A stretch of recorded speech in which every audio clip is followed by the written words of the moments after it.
Hey, I'm Carissa, and you've landed on Paracord Planet. In this video, we'll show you how to measure your wrist size for a paracord bracelet. Now, we do have an old video on this topic, but we figured it was time for an update with some higher quality footage. So, here we go.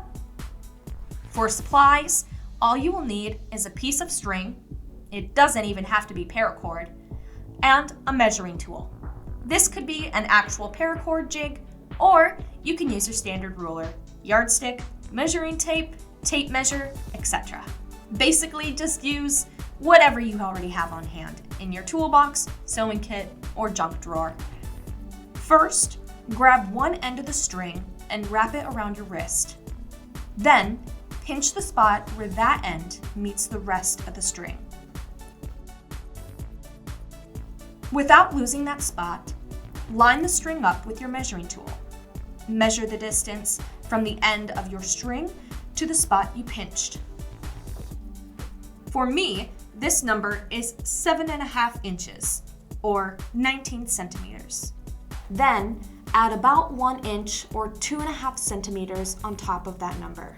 So, for me, my final measurement is 8.5 inches, or 21.5 centimeters. If you're making a paracord bracelet, that's how long it should be from the top buckle to the bottom of your core. If you're shopping pre-made, choose the bracelet that's closest to that measurement in length. And finally, if you're ordering a custom paracord bracelet, be sure to share that number with the maker. Before you go, here are a few more things to consider. Some people prefer their bracelets to be more tight or loose. It helps to figure that out in advance. Also, the thicker the weave or string, the more space it takes up. Sometimes this can make your bracelet fit tighter than what you'd expect. To prevent this, you can add a little extra length on top of your usual measurement.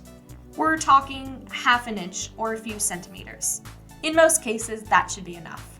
Can you think of anything else to keep in mind? Let us know in the comments. Also, feel free to ask questions and let us know whether or not you found this video helpful. For more paracord content, hit the subscribe button. Thanks for watching, and see you next time!